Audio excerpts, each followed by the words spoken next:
Sir ನಮಸ್ತೆ. Sir ಈಗ D K she ಅವರ ಖಡಕ್ ನುಡಿಗಳು ನಿನ್ನೆ ಯಾವ ರೀತಿ ತಗೋತೀರಾ? ಎಲ್ಲೆಲ್ಲಿ ಯಾರ್ಯಾರ ನಟ್ಟು ಬೋಲ್ಟನ್ನು ಕರೆಕ್ಟ್ ಮಾಡಬೇಕು ಅನ್ನುವಂಥದ್ದು ನನಗೆ ಗೊತ್ತಿದೆ ಅಂತ ಹೇಳ್ತಾರೆ. ಇದನ್ನು ಫಿಲಮ್ ಚೇಂಬರ್ ವಾರ್ನಿಂಗ್ ಅಂತ ಕನ್ಸಿಡರ್ ಮಾಡುತ್ತೋ ಅಥವಾ ಏನಂತ ಕನ್ಸಿಡರ್ ಮಾಡುತ್ತೆ? ಇದನ್ನು ರಿಕ್ವೆಸ್ಟ್ ಅಂತ ಕನ್ಸಿಡರ್ ಮಾಡುತ್ತೆ? ಮೇಡಮ್, ಆ್ಯಕ್ಚುಲಿ ಅವ್ರು ಮಾತಾಡಿದ್ದಾರೆ. ಅವರು ಏನು ಅನಿಸಿಕೆ ಅಂದರೆ ಅವ್ರ ಮನಸ್ಸಲ್ಲಿ ಇರೋದು ಹೇಳ್ತೀನಿ. ನಮಗೋಸ್ಕರ ಹಬ್ಬ ಮಾಡ್ತಾಯಿದ್ದಾರೆ. ಕೋಟ್ಯಾಂತರ ರೂಪಾಯಿ ಖರ್ಚು ಮಾಡಿಬಿಟ್ಟು ಸಿನಿಮಾ ಇಂಡಸ್ಟ್ರಿಗೋಸ್ಕರ ಚಲನಚಿತ್ರೋತ್ಸವ ಅಂತ ವರ್ಷಕ್ಕೊಂದ್ಸಲಿ ಮಾಡ್ತಾಯಿದ್ವಿ ಅಲ್ವಾ? ಅದರಲ್ಲಿ ಎಂಟೈರು ಇಂಡಸ್ಟ್ರಿ ಭಾಗವಹಿಸಿಲ್ಲ ಅನ್ನೋದು ಅವ್ರಿಗೆ ಒಂದು ನೋವಿದೆ. ಅದರಿಂದ ಅವರು ಹೇಳಿದ್ದಾರೆ. ಹಾಗೆ ನಮ್ಮ ನಟರಿಗೂ ಹೇಳ್ತೀವಿ, ಅವ್ರದ್ದು ಯಾವುದೋ ಒಂದು ಪ್ರೋಟೋಕಾಲ್ ಅಂತ ಒಂದಿರುತ್ತೆ. ಕೆಲವ್ರನ್ನ ರಾಯಭಾರಿಗೆ ಕರೀತಾರೆ, ಅವರ ಬಸ್ ಸ್ಟ್ಯಾಂಡ್ ಸುಟ್ಟು ಹೋಗಿ ಅಟೆಂಡ್ ಆಗ್ತಾರೆ. ಕೆಲವು ನಾಯಕ ನಟರಲ್ಲಿ ಬರೋಕ್ಕೆ ಆಗೋದಿಲ್ಲ, ಬಂದಾಗ ಪಬ್ಲಿಕ್ಕಲ್ಲಿ ಪ್ರಾಬ್ಲಮ್ಸ್ ಆಗುತ್ತೆ. ಹಾಗಾಗಿ ಅವ್ರು ಬರದೇ ಇರ್ಬೋದು. ಅವ್ರು ಯಾವುದೋ ಗಮನದಲ್ಲಿ ಇಟ್ಕೊಂಡು ಅವ್ರು ಮಾತಾಡಿದ್ದಾರೆ. ಅದು ನಾವು ರಾಂಗ್ ಅಂತ ಹೇಳೋಕ್ಕಾಗಲ್ಲ, ರೈಟು ಅಂತಲೂ ಹೇಳೋಕ್ಕಾಗಲ್ಲ. ಸಿನಿಮಾ ರಂಗದ ಮೇಲೆ ನನಗೆ ಕೋಪ ಇದೆ ಅಂತಾರೆ. ಆ್ಯಕ್ಚುಲಿ ನಾವು ನಮ್ಮ ಸಿನಿಮಾ ರಂಗದವರು ನೆಲ ಜಲ ವಿಷಯ ಬಂದಾಗ ಯಾವತ್ತೂ ಹಿಂಜರಿದಿಲ್ಲ. ಆ ಪರ್ಟಿಕ್ಯುಲರ್ ಪದದ ಬಗ್ಗೆ, ಪದ ಬಳಕೆ, ನಟ್ಟು ಬೋಲ್ಟು ಸರಿ ಮಾಡ್ತೀವಿ ಅನ್ನುವಂತಹ ಪದ ಬಳಕೆ ಬಗ್ಗೆ ತಮಗೆ ಬೇಸರ ಇಲ್ಲ ಹಾಗಿದ್ರೆ? ಅವರಿಗೆ ಬೇಸರ ಅನ್ನೋದಕ್ಕಂತ ಅವ್ರ ಮನದಲ್ಲಿ ಹೇಳ್ತಾ ಇರೋದು, ಫಿಲಂ ಚೇಂಬರ್ಗೆ ಬೇಸರ ಆಗಿದೆಯಾ ಸರ್ ಈ ಪದ ಬಳಕೆಯಿಂದ, ಅಥವಾ ಇಲ್ಲ ಪರವಾಗಿಲ್ಲ ಅಂತ ನಾವು ಹೇಳೋಕೆ ಇಷ್ಟಪಡಲ್ಲ. ಅವ್ರು ಹೇಳಿರೋದು ಸರಿ ಅಂತಲೂ ಹೇಳೋದಿಲ್ಲ, ಸರಿ ಇಲ್ಲ ಅಂತಲೇ ಹೇಳೋಕೆ ಅವ್ರ ಅನಿಸಿಕೆ ಅದು ಹೇಳಿದ್ದಾರೆ. ಬಟ್ ನಟ್ಟು ಬೋಲ್ಟ್ ಅನ್ನೋದು ಇದೆಯಲ್ಲ, ಅದು ಅಧಿಕಾರ ದರ್ಪದಲ್ಲಿ ಹೇಳಿದ್ದಾರೆ. ಅವ್ರು ಹೇಳಿ ಮುಂದಿನ ದಿನಗಳಲ್ಲಿ ನಮ್ಮ ನಾಯಕರ ನಟರಿಗೆ ನಾವೇನು ಹೇಳೋಕ್ಕೆ ಬಯಸ್ತೀವಿ ಅಂದರೆ, ಒಂದು ಹಬ್ಬ ಅಂತ ಮಾಡಿದಾಗ ಎಲ್ಲರೂ ಶೇರ್ ಮಾಡೋವಂಥದ್ದು ಇದು. ನಮಗೋಸ್ಕರ ಹಬ್ಬ ನಡೀತಾ ಇರೋದು. ಏನು ದಿನ ಹಬ್ಬ ಬರಲ್ಲ ಅಲ್ವಾ? ದಿನ ಮಾಡ್ತೀವಿ ಹಬ್ಬನ. ಇಂಥ ಸಮಯಗಳಲ್ಲಿ ನಾವೆಲ್ಲರೂ ಅಲ್ಲಿ ಪ್ರೆಸೆನ್ಸಿ ಇರಬೇಕನ್ನೋದು ನನ್ನ ಉದ್ದೇಶ, ನನ್ನ ಪರ್ಸನಲ್ ಒಪಿನಿಯನ್. ಹಾಗೆಯೇ ನೆಲ ಜಲ ವಿಷಯ ಬಂದಾಗಲೂ ಮುಂದಿಂದನೂ ಮುಂಚೂಣಿಯಲ್ಲಿ ನಮ್ಮ ವಾಣಿಜ್ಯ ಚಿತ್ರಮಂಡಳಿ ಭಾಗವಹಿಸ್ತಾ ಬಂದಿದೆ. ಆವತ್ತೂ ಸಹ ಭಾಗವಹಿಸಿದೆ. ಇದರಲ್ಲಿ ಬಂದಿರಲಿಲ್ಲ, ಅದಕ್ಕೆ ನನಗೆ ಸಿಟ್ಟು ಅಂತ ಹೇಳಿದರು. ಖಂಡಿತ ನಮ್ಮ ಮಾಜಿ ಅಧ್ಯಕ್ಷರಾದ ಸಾರಾ ಗೋವಿಂದ ಅವರು ಅಟೆಂಡ್ ಆಗಿದ್ದಾರೆ. ಮತ್ತು NM ಸುರೇಶ್ ಅವರು ಅಂದಿನ ಅಧ್ಯಕ್ಷನಾಗಿದ್ದವರು. ಸಿಟ್ಟಿದ್ದಂತೂ ಕೆಲವು ನಾಯಕ ನಟರು ನಟಿಯರು ಬಂದಿಲ್ಲ ಅಂತ. ನಾಯಕರು ನಟರ ಮೇಲೆ ಬಂದಿದೆ. ಆದರೆ ಕೆಲವು ಅಲ್ಲಿ ಫೋಟೋಗಳ್ಗಳಿದೆ. ನಮ್ಮ ನಾಯಕ ನಟರು ಏನಿದ್ದಾರೆ ಅಂದರೆ, ಇಂಥ ವಿಷಯಕ್ಕೆ ಎಲ್ಲರೂ ಸಂಪೂರ್ಣವಾಗಿ ಬರಬೇಕು ಅನ್ನೋದೇ ನನ್ನ ಉದ್ದೇಶ, ನನ್ನ ಮನವಿನೂ ಅದು. ಹೌದಲ್ವಾ? ಈಗ ಅವರು ಬಂದಿಲ್ಲ ಅಂದರೆ ಕೆಲವು ಆರ್ಟಿಸ್ಟ್ಗಳು ಆ ಪಾರ್ಟಿ, ಕೆಲವು ಆರ್ಟಿಸ್ಟ್ಗಳು ಈ ಪಾರ್ಟಿ ಅನ್ನೋದು ಮೊದಲಿಂದ ಬಂದಿದೆ, ಈಗೆಲ್ಲ ಬಂದಿರೋದು. ಅದು ಸಿನಿಮಾದೊಳಗೆ ರಾಜಕೀಯ ಅಲ್ಲಮ್ಮ. ಸಿನಿಮಾದಲ್ಲಿ ರಾಜಕೀಯ ಅಲ್ಲ, ರಾಜಕೀಯದಲ್ಲೇ ಸಿನಿಮಾ ಇದೆ. ಈಗ ನಮ್ಮ ಕಾಂಗ್ರೆಸ್ ಗೌರ್ಮೆಂಟ್ ಸರ್ಕಾರ ನಡೀತಾ ಇದೆ.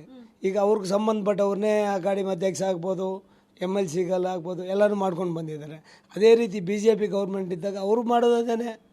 ಅವ್ರಿಗೆ ಯಾರು ಅವ್ರ ಪಾರ್ಟಿಯಲ್ಲಿ ಕಾರ್ಯಕರ್ತರಾಗಿರ್ತಾರೆ ಅಂಥವ್ರಿಗೇ ಅಕಾಡೆಮಿ ಅಧ್ಯಕ್ಷ ಆಗ್ಬೋದು, MLC ಆಗ್ಬೋದು, ಇನ್ನೊಂದು ಯಾವುದೇ ಸರ್ಕಾರದಲ್ಲಿ ಖಾಲಿ ಇದ್ದ ಹುದ್ದೆನ ನಮ್ಮ ಇಂಡಸ್ಟ್ರಿ ಪರವಾಗಿ ಕೊಡೋದಾದರೆ ಅವ್ರ ಪಾರ್ಟಿ ಕಾರ್ಯಕರ್ತರಿಗೆ ಕೊಡ್ತಾಯಿದ್ದಾರೆ. ಆದರೆ ನಾಯಕ ನಟರಿಗೆ ಒಂದು ಆತಂಕ ಇರುತ್ತಾ? ಒಂದು ಪಕ್ಷದ ಕಾರ್ಯಕ್ರಮದಲ್ಲಿ ಈ ರೀತಿಯ ಹೋದರೆ ಒಂದು ಪಕ್ಷದ ಪರವಾಗಿ ಇರ್ತೀವಿ ಅನ್ನುವಂತಹ ಮೆಸೇಜ್ ಹೋಗುತ್ತೆ ಅನ್ನುವಂಥ ಆತಂಕದಲ್ಲಿ ಭಾಗಿಯಾಗಿರಲಿಲ್ವಾ? ಅದು ಇರುತ್ತೆ. ನಾನು ಹೇಳಿದ್ದು, ನೀವು ಪಾರ್ಟಿ ಕಾರ್ಯಕ್ರಮಕ್ಕೆ ಹೋಗಬೇಡಿ. ನೆಲ ಜಲ ವಿಷಯ ಬಂದಾಗ ನಮ್ಮ ಚಿತ್ರೋತ್ಸವ ಅಂತ ಏನು ನಾವು ಹಬ್ಬ ಮಾಡ್ತಾಯಿದ್ವಿ, ಅಂಥ ವಿಷಯಗಳು ಬಂದಾಗ ತಾವೆಲ್ಲರೂ ಬನ್ನಿ, ನಾವೆಲ್ಲ ಸೇರಿ ಹಬ್ಬ ಆಚರಿಸೋಣ. ನಮಗೋಸ್ಕರ ಹಬ್ಬ ಮಾಡ್ತಾಯಿರೋದು.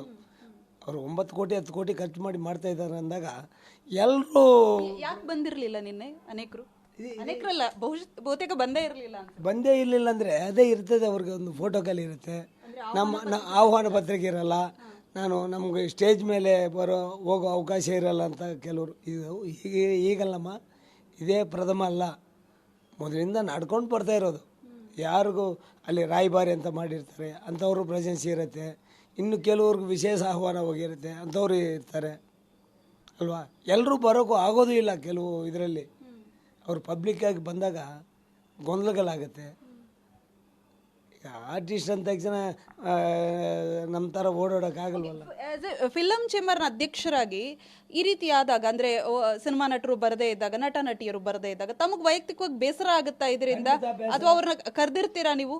ಮೇಡಮ್ ಖಂಡಿತ ಬೇಸರ ಆಗತ್ತೆ. ಈ ಹಬ್ಬ ಅನ್ನೋದು ನಮ್ಮ ಮನೆಗೋಸ್ಕರ ಮಾಡೋದು ಅಲ್ವಾ, ನಮ್ಮ ಇಂಡಸ್ಟ್ರಿಗೋಸ್ಕರ ಮಾಡ್ತಾ ಇರೋದು. ಇಂಥದ್ರಲ್ಲಿ ಭಾಗವಹಿಸಿ ಅಂತ ನಾನು ಕೇಳ್ಕೊಳ್ತಾ ಇದ್ದೀನಿ.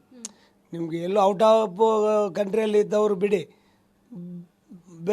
ಬೇರೆಯವರೆಲ್ಲ ಬಂದು ಭಾಗವಹಿಸ್ಬೇಕು ಮೇಡಮ್. ಇಲ್ಲಿ ಭಾಗವಹಿಸ್ಬೇಕು ಅನ್ನೋದೇ ನಾನು ಪ್ರಚಾರಗಳಿಗೆ ಬರೋದಕ್ಕಂತ ನಮ್ಮದು ಯಾವುದೋ ಒಂದು ವರ್ಷದಲ್ಲಿ ಒಂದು ದಿನ ನಡೆಯುತ್ತೆ.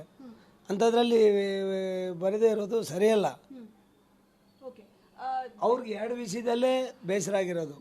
ನಮ್ಮ ಮಾನ್ಯ ಉಪಮಂತ್ರಿಗಳಿದಾರಲ್ಲ, ಅವ್ರಿಗೆ ಬಂದಿರೋದೇ ಏನು, ನಾವು ನೆಲ ಜಲಕ್ಕೋಸ್ಕರ 150 ಕಿಲೋಮೀಟ್ರ್ ನಡೀತಾ ಹೋಗಿದ್ವಿ ಮೇಕದೋಟಕ್ಕೋಸ್ಕರ, ನಮ್ಮ ಪಾರ್ಟಿಗೋಸ್ಕರ ಅಲ್ಲ, ನಮ್ಮ ಜನಕ್ಕೋಸ್ಕರ, ನಮ್ಮ ನಾಡಿನಗೋಸ್ಕರ ಹೋಗಿರೋದು.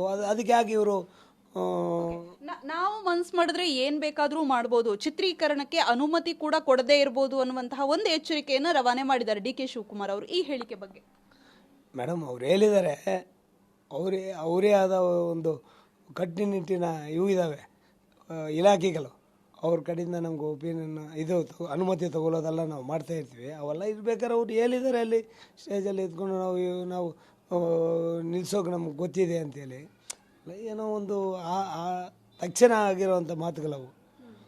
ಅದನ್ನು ನಾವು ಸೀರಿಯಸ್ ಆಗಿ ತಗೊಳ್ಳೋವಂಥ ವಿಷಯ ಅಲ್ಲ ಅಂತ ನಾನು ಅನ್ಕೊಂಡಿದ್ದೀನಿ. ಅಂದರೆ ಡಿ ಕೆ ಶಿವಕುಮಾರ್ ಅವರ ಹೇಳಿಕೆಯನ್ನು ಗಂಭೀರವಾಗಿ ತೆಗೆದುಕೊಳ್ಳೋದಿಲ್ವಾ ಈ ವಿಚಾರದಲ್ಲಿ ಸರ್? ಖಂಡಿತ ನಾವು ಅದನ್ನು ಗಂಭೀರವಾಗಿ ತಗೊಳ್ಳೋವಂಥ ವಿಷಯ ಅಲ್ಲ ಅಂತ ನಾನು ಅನ್ಕೊಂಡಿದ್ದೀನಮ್ಮ.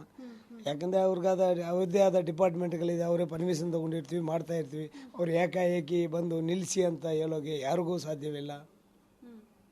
ಒಂದು ಪವರ್ ಅಂತ ಕೈಯಲ್ಲಿದ್ದಾಗ ಅದಕ್ಕೆ ಒಂದು ಕಟ್ಟುನಿಟ್ಟುಗಳಿರ್ತಾವಲ್ಲ. ನೀವೊಂದು ಮಾತು ಹೇಳ್ತಾ ಇದ್ರಿ, ಡಿ ಕೆ ಶಿವಕುಮಾರ್ ಅವರು ಅಧಿಕಾರ ದರ್ಪದಿಂದ ಮಾತಾಡಿರ್ಬೋದು ಅಂತ. ಅಸಮಾಧಾನ ಅಂತೂ ಇದೆ ತಮಗೆ? ಅಸಮಾಧಾನ ಅಂದಾಗ ಸಹಜವಾಗಿ ಅದು ಎಲ್ಲರಲ್ಲಿ ಮೂಡುತ್ತೆ. ನಾವು ಡೀಪಾಗಿ ಚರ್ಚೆ ಮಾಡಿದಾಗ, ಯೋಚನೆ ಮಾಡಿದಾಗ ಅವರು ಹೇಳಿರೋದು ರೈಟ್ ಅಂತಾಗಲಿ ತಪ್ಪಂತಾಗಲಿ ಹೇಳೋಕೆ ನಮಗೆ ಸಾಧ್ಯವಿಲ್ಲ. ಆರ್ ಅಶೋಕ್ ಅವರು ಈಗ ವಿಪಕ್ಷದವರು ಕೂಡ ಕಿಡಿಕಾರಿದ್ದಾರೆ, ಏನು ಸಿನಿಮಾ ಕಲಾವಿದರು ಅಂದರೆ ನಿಮ್ಮ ಪಕ್ಷದ ಕಾರ್ಯಕರ್ತರ, ನೀವು ಬೇಕಾದಂಗೆ ಬರೋಕೆ ನಿಮ್ಮ ಪಕ್ಷದ ಕಾರ್ಯಕ್ರಮಕ್ಕೆ ಅಂತ ಹೇಳಿಕೆಯನ್ನು ಕೊಟ್ಟಿದ್ದಾರೆ ಸರ್, ಏನು ಹೇಳ್ತೀರಾ? ಅವರು ಆ ಸ್ಥಾನಮಾನದಲ್ಲಿ ಇದ್ಕೊಂಡು ಅವ್ರು ಮಾಡಲೇಬೇಕಾಗಿರೋ ಟೀಕೆ ಅವ್ರು ಮಾಡೇ ಮಾಡ್ತಾರೆ. ಸಿನಿಮಾ ನಾಯಕ ನಟರು ಅಂತಲ್ಲ, ಯಾವುದೇ ಒಂದು ವಿಷಯ ಬರಲಿ ಅವ್ರು ಅಲ್ಲಿ ಇದೀವಂತ ನಾವು ಮಾತಾಡಲೇಬೇಕಲ್ಲ. ಅವರು ನಿಜ ಅವ್ರು ಮಾತಾಡಿರೋದು. ಅವ್ರ ಪಾರ್ಟಿ ಕಾರ್ಯಕರ್ತರೇ ಅಂತಲ್ಲ, ಅವ್ರ ಪಾರ್ಟಿಯಲ್ಲೂ ಕಾರ್ಯಕರ್ತರಿದ್ದಾರೆ. ಗ್ಯಾರಂಟಿಗಳ ಬಗ್ಗೆ ಕೂಡ, ಪ್ರಚಾರದ ಬಗ್ಗೆನೂ DCM ಅವರು ಮಾತನಾಡ್ತಾ ಹೇಳಿದ್ರು. ಜೊತೆಗೆ ನಿಂಬಾಳ್ಕರ್ ಕೂಡ ಅಲ್ಲಿದ್ರು, ಗ್ಯಾರಂಟಿ ಬಗ್ಗೆ ಒಂದು ಸಿನಿಮಾ ಮಾಡಬೇಕು, ಆ ರೀತಿಯ ಹೇಳಿಕೆಗಳು ಕೂಡ ಬಂದು. ಸೊ ಗ್ಯಾರಂಟಿ ವಿಚಾರಗಳಲ್ಲಿ ಒಂದು ಸಿನಿಮಾ ಮಾಡಬೇಕಂತನ ಗೌರ್ಮೆಂಟ್ ಕಡೆಯಿಂದನೂ ಒಂದು ಸಿನಿಮಾ ಆಗಲಿ. ಅದು ಗ್ಯಾರಂಟಿಗಳ ಬಗ್ಗೆ ಈಗ ನಮ್ಮ ನಿರ್ಮಾಪಕರು ಸುಮಾರು ಜನ ನಷ್ಟ ಅನುಭವಿಸ್ತಾ ಇದ್ದಾರೆ. ಈಗ ಯಾರೋ ಕೆಲವರು ಬೆರ್ಲಿನ್ಗೆಷ್ಟು ಸೇಫ್ ಆಗಿದ್ದಾರೆ. ಗ್ಯಾರಂಟಿಗಳ ಅಂಥ ಸಿನಿಮಾಗಳು ಅವರೇ ನಮ್ಮ ಸರ್ಕಾರದಿಂದನೇ ಒಂದು ಮೂಡ್ ಬರಲಿ. ಈಗ ಶಿವರಾಜ್ ಕುಮಾರ್ ಅವರಿಗೆ ಅನಾರೋಗ್ಯ ಇತ್ತು, ಆ ಮಧ್ಯನೂ ಕೂಡ ಬಂದಿದ್ರು. ಸೊ ಉಳಿದ ನಟ ನಟಿಯರು ಅಂದರೆ ಯಾರನ್ನ ತಾವು ಆ ಕಾರ್ಯಕ್ರಮದಲ್ಲಿ ಎಕ್ಸ್ಪೆಕ್ಟ್ ಮಾಡಿದ್ರಿ ಸರ್? ಯಾರಿಗ ಆಮಂತ್ರಣ ಪತ್ರಿಕೆ ವಿಚಾರ ಅಥವಾ ಯಾರನ್ನ ಎಕ್ಸ್ಪೆಕ್ಟ್ ಮಾಡಿದ್ರಿ, ಯಾರು ಬರಬೇಕಾಗಿತ್ತು? ಮೇಡಮ್, ಇದು ಆ್ಯಕ್ಚುಲಿ ನಮ್ಮ ಅಕಾಡೆಮಿಯ ಅಧ್ಯಕ್ಷರ ಯಾರ್ಯಾರನ್ನ ವಿಶೇಷ ಆಹ್ವಾನಿತರಂತ ಕರೆದಿರ್ತಾರೋ ಅವ್ರು ಬಂದಿರ್ತಾರೆ. ಅವ್ರಿಗೆ ಸಿಗದಿರೋರನ್ನ ಕರೆದಿರೋರು ಬರೋದಿಲ್ಲ, ಕರೀದೇನೆ ಬರೋದಿಲ್ಲ. ಒಂದು ಫೋಟೋ ಕಾಲ್ ಒಂದು ಸೆಲೆಬ್ರಿಟಿ ಆದಾಗ ಅವ್ರು ಕರೀದೇ ಯಾಕೆ ಬರ್ತಾರೆ ಇಲ್ಲಿ ಅಲ್ವಾ? ಯಾರು ಕರೆದಿದ್ದಾರೆ, ಯಾರು ಕರೆದಿಲ್ಲ ಅನ್ನೋದು ನಮ್ಮ ಗಮನಕ್ಕಿಲ್ಲ. ನಾನು ಸರ್ಕಾರ ಕೂಡ ಕರಿಬೇಕಾಗಿತ್ತು ವೈಯಕ್ತಿಕವಾಗಿ ಅಂತ ತಮ್ಮ ಅಭಿಪ್ರಾಯ. ಆಮೇಲೆ ನಾನೊಂದು ಹೇಳೋಕ್ಕೆ ಇಷ್ಟಪಡ್ತೀನಿ, ನಮ್ಮದು ಹಬ್ಬ ನಡೀತಿರೋದು ನಾವೆಲ್ಲ ಸೇರಿ ಇನ್ನು ಮುಂದಕ್ಕೆ ಇಲ್ಲಿ ನಡೆದಿರೋದು ಬಿಟ್ಬಿಡಿ, ನಡೆದಿರೋದು ನಾವು ಸರಿಪಡಿಸೋಕ್ಕಾಗಲ್ಲ, ಇನ್ನೊಂದು ಅಲ್ಲ. ಇನ್ನು ಮುಂದಕ್ಕೆ ಹಬ್ಬ ಅಂತ ಬಂದಾಗ ಎಲ್ಲರೂ ಸೇರಿ ಮಾಡೋಣ ಅನ್ನೋದು ನನ್ನ ಮನವಿ ಹಾಗೂ ನನ್ನ ಬಯಕೆ. ಸಾಧು ಕೋಕಿಲ ಅವರು ಕಷ್ಟ ಕಾಲದಲ್ಲಿ ಜೊತೆಗೆ ನಿಂತಿದ್ರು, ಅವ್ರಿಗೆ ನಾವು ಅಧಿಕಾರ ಕೊಟ್ವಿ ಅಂತಾರೆ ಡಿ ಕೆ ಶಿವಕುಮಾರ್ ಅವರು. ಸಹಜ ಅದು. ಯಾವುದೇ ಗೌರ್ಮೆಂಟ್ ಆಗಲಿ ಅವರು ಪಾರ್ಟಿ ಕಾರ್ಯಕರ್ತರಿಗೆ ಹುದ್ದೆಗಳನ್ನ ಕೊಟ್ಕೊಂಡು ಬಂದಿದ್ದಾರೆ. ಇದೇನು ಹೊಸದಲ್ಲ, ಇದೇನು ಹೊಸದಾಗಿಲ್ಲ. ಯಾವುದೇ ಸರ್ಕಾರ ಆಗ್ಬೋದು, ಅವ್ರ ಸರ್ಕಾರದಲ್ಲಿ ನಮ್ಮ ತಾರಾ ಮೇಡಮ್ ಅವ್ರು ಕೊಟ್ಟಿರಲಿಲ್ವಾ, ನಾಗಾಭರಣ ಅವ್ರು ಕೊಟ್ಟಿರಲಿಲ್ವಾ? ಅವ್ರ ಸರ್ಕಾರದಲ್ಲೂ ಅವ್ರದ್ದೇ ಅವರಾದ ಪಾರ್ಟಿ ಕಾರ್ಯಕರ್ತರಿಗೇ ಅವರು ಮೀಸಲಿಡೋದು. ಓಕೆ, ಈಗ ಕರ್ನಾಟಕ ಬಂದ್ ವಿಚಾರ ಬರ್ತಾ ಇದೆ, ಸೊ ತಮ್ಮ ಅಭಿಪ್ರಾಯ? ಮೇಡಮ್, ನಮ್ಮದು ಒಂದು ಕಮಿಟಿ ಅಂತ ಇದೆ, ನಮ್ಮ ಚೇಂಬರಲ್ಲಿ ಒಂದು ಕಮಿಟಿ ಇದೆ, ಜೊತೆಗೆ ನಮ್ಮ ಅಂಗಸಂಸ್ಥೆಗಳಿದ್ದಾವೆ, ಒಕ್ಕೂಟಗಳು ಅವೆಲ್ಲನೂ ಸೇರಿಸಿ ನಾವು 3ನೇ ತಾರೀಕು ಅಂದರೆ ನಾಳೆ ಮೀಟಿಂಗ್ ಕರೆದಿದ್ದೀವಿ. ಅಲ್ಲೇ ಚರ್ಚೆ ಮಾಡ್ತೀವಿ. ಚರ್ಚೆ ಮಾಡಿ ಅಲ್ಲಿ ಏನು ಔಟ್ಪುಟ್ ಬರುತ್ತೆ ನೋಡ್ಕೊಂಡ್ಬಿಟ್ಟು ನಾವು ಇಂಥ ವಿಷಯಗಳು ಬಂದಾಗ ಎಲ್ಲ ಸಮಯದಲ್ಲೂ ನಾವು ಸಂಪೂರ್ಣ ಬೆಂಬಲ ಸೂಚಿಸಿದ್ದೀವಿ. ಅವ್ರನ್ನ ನಿರ್ಣಯ ತೊಗೊಂಡ್ಬಿಟ್ಟು ನಾವು ಏನು ಮಾಡಿದ್ವಿ ಅನ್ನೋದು ನಾಳೆ ಮಧ್ಯಾಹ್ನ ಮೇಲೆ ತಮಗೆ ತಿಳಿಸ್ತೀವಿ ಮೇಡಮ್. ಇದು ನರಸಿಂಹಲ್ ಅವರ ಮಾತು. ಕ್ಯಾಮ್ರಾ ಪರ್ಸನ್ ಶಂಭು ಜೊತೆ ಪವಿತ್ರ ಕಡ್ತಲ, ಪಬ್ಲಿಕ್ ಟಿವಿ, ಬೆಂಗಳೂರು.